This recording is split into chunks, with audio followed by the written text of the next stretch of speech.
Je dois dire qu'on est une équipe au top.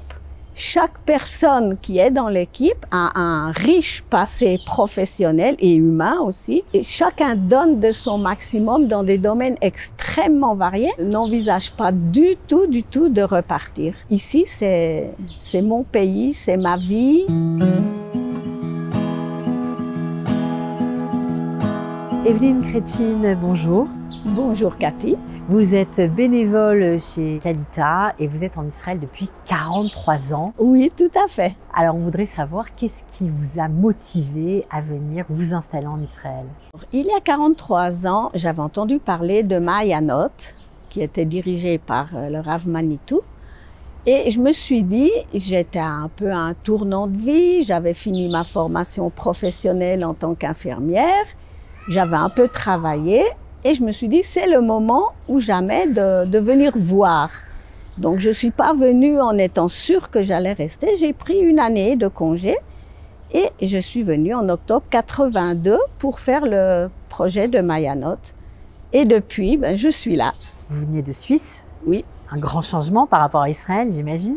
C'est un énorme changement, mais Israël n'était pas du tout étrangère pour moi.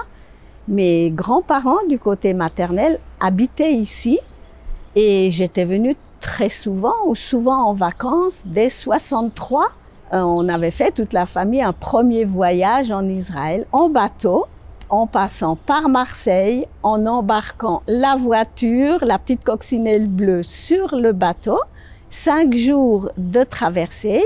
Et on arrivait à Haïfa. C'était vraiment sensationnel, surtout de voir les photos. Comment était le port de Haïfa à l'époque, le bateau lui-même, c'était folklorique. Et là, on est parti directement sur Jérusalem, où mes grands-parents étaient installés à Kiryat Yovel. Et j'avais une tante aussi au kibbutz Tsuba, déjà à cette époque, qui avait fondé, était toute jeune famille. Et voilà, depuis, c'est notre point d'attache ici en Israël. Israël, c'était un point très central pour nous. Et le judaïsme et Israël, tout en étant très light, très cool au niveau judaïsme. On n'était pas une famille orthodoxe, ni shomer mitzvot. On fêtait toutes les fêtes.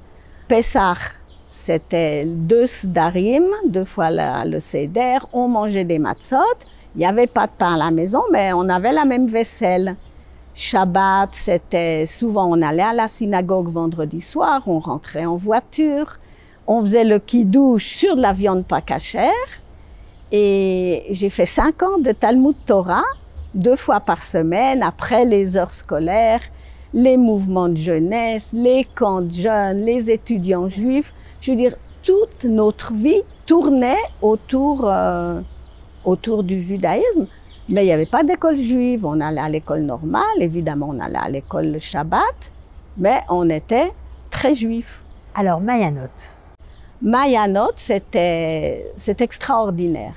Cette rencontre de jeunes francophones, cette découverte quand même d'Israël sous un autre aspect, et sioniste, et religieux, et la géographie, et l'histoire, et la philosophie. C'est un programme tellement complet qu'à la fin de l'année, il n'y a pas eu d'hésitation et je suis restée. Comment on enchaîne une vie, comment on commence sa vie quand on est jeune? Vous aviez 25 ans à l'époque? J'avais 25 ans, célibataire, je le suis d'ailleurs restée assez longtemps.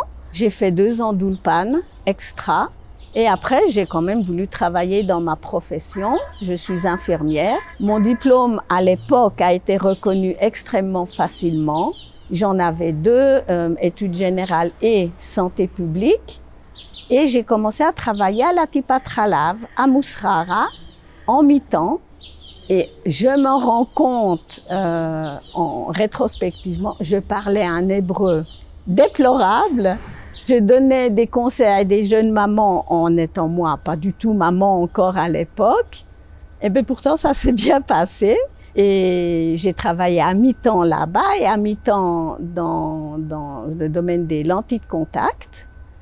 Et ça a duré 7 ans. Et après, j'ai voulu faire une pause et j'ai fait des études à l'université hébraïque de Yiddish. J'ai fait un BA de Yiddish musique et c'était magnifique. C'était génial. C'était génial. J'ai aussi travaillé dans le domaine du yiddish à l'université. Enfin, vraiment, c'était mon monde. Bon, mais malheureusement, il a fallu gagner sa vie. Et oui, après, je me suis mariée et tout ça à l'université, c'est sensationnel, mais ça n'apporte pas le pain à la maison. Donc, j'ai repris mon travail d'infirmière, toujours en santé publique, au ministère de la Santé et des élèves d'éducation spécialisée. Et plus tard, de nouveau à la Tipatralav, cette fois à Baka. Et c'est là que j'ai terminé ma carrière. Et depuis le corona, je suis à la retraite. Et bénévole. Et bénévole, ça n'a pas duré 2 jours, je crois. Il y a eu une formation ici à Kalita en médiation. Et vu le corona, elle a été interrompue au bout de 2 séances. Mais là, il y a eu la responsable du Centre des droits de Kalita qui a aussi participé à cette formation. Elle avait fait aussi Mayanot. En 2 temps, 3 mouvements, j'ai été engagée au Centre des droits et depuis, je suis bénévole au Centre des droits et très contente de l'être. Alors, comment ça se passe? Est-ce que c'était une vocation pour toi d'être bénévole? Est-ce que tu as toujours aidé au sein de la société israélienne ou est-ce que tu as attendu la retraite pour le faire? Je crois que j'ai vu ça à la maison. Mes parents étaient actifs au niveau du bénévolat. Ma maman a même été, mes 2 parents étaient bénévoles à la Chevrat Kadisha de Genève et ils faisaient des théarot. Et ils ont été bénévoles dans d'autres domaines aussi. Et oui, ça a été tout à fait naturel que d'être bénévole. On dit que quand on est bénévole, ça apporte beaucoup. On donne beaucoup, mais ça apporte beaucoup aussi. Toi aussi, tu le ressens? Ah oui, ça apporte énormément au niveau contacts sociaux, au niveau connaissance de la société.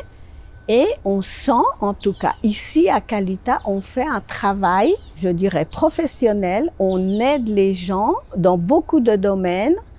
Et oui, je suis vraiment satisfaite. Je sens qu'à la fin de ma journée, même, je travaille de la maison et je sens qu'on a apporté quelque chose au Olim francophone. Qu'est-ce que tu fais dans ton quotidien au sein de Kalita?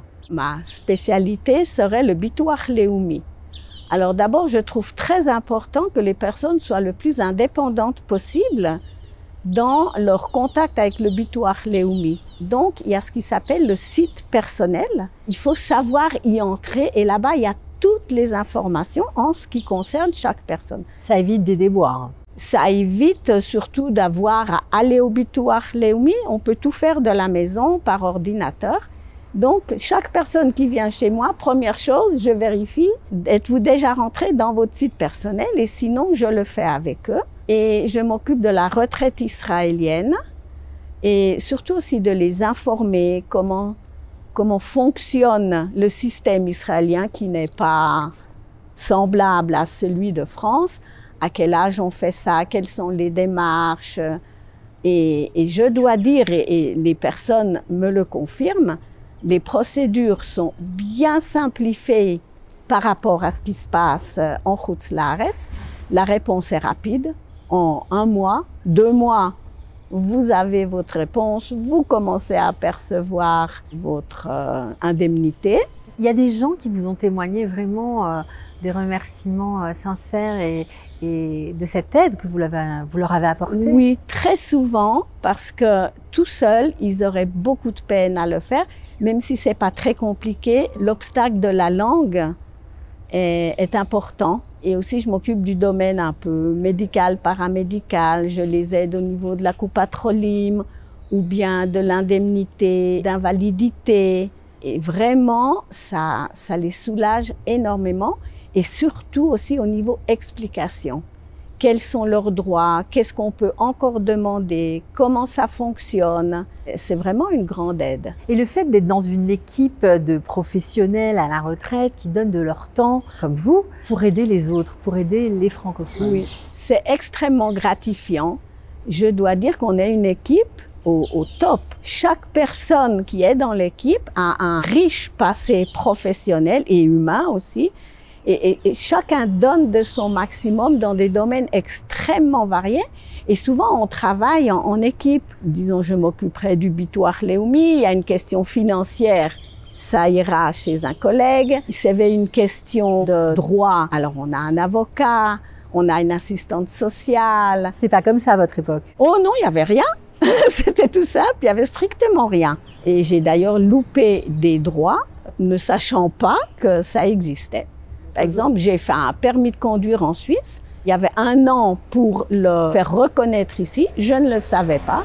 Eh bien, mon permis n'a pas été reconnu. C'était perdu pour Israël, par exemple. Là, aujourd'hui, ça ne devrait pas arriver. Vous encouragez les gens à venir vous rejoindre s'ils ont une compétence professionnelle pour aider les francophones qui en ont besoin? À Kalita, certainement. Certainement, on peut utiliser énormément de compétences et chacun qui pense pouvoir donner quelque chose, ça vaut la peine parce qu'il y a aussi une équipe de bénévoles qui fait des visites dans les hôpitaux, qui accompagne des personnes à des rendez-vous pour la traduction, qui vient à la maison, à Yad Sarah qui distribue du matériel d'aide paramédicale. Je veux dire, il n'y a pas de limite à l'aide qu'on peut fournir. J'encourage vraiment ceux qui ont envie d'être bénévoles à nous rejoindre. Chacun, dans ses capacités, aura un domaine dans lequel il peut aider. Et l'équipe est formidable. C'est quoi votre plus beau souvenir ici? Eh ben, mon plus beau souvenir, c'est le fait que je n'envisage pas du tout de repartir. Je trouve que ici, c'est mon pays, c'est ma vie. J'ai des très bons souvenirs avec l'éducation des enfants, surtout dans l'âge préscolaire, au jardin d'enfants. C'est tellement riche, on prend en considération l'enfant. Et après aussi, leur vie ici en tant que jeunes, en tant qu'enfants, ils sont tellement plus impliqués, les mouvements de jeunes, après l'armée avec toutes les difficultés, c'est une solidarité, c'est un être ensemble, c'est être impliqué l'un dans la vie de l'autre, c'est irremplaçable.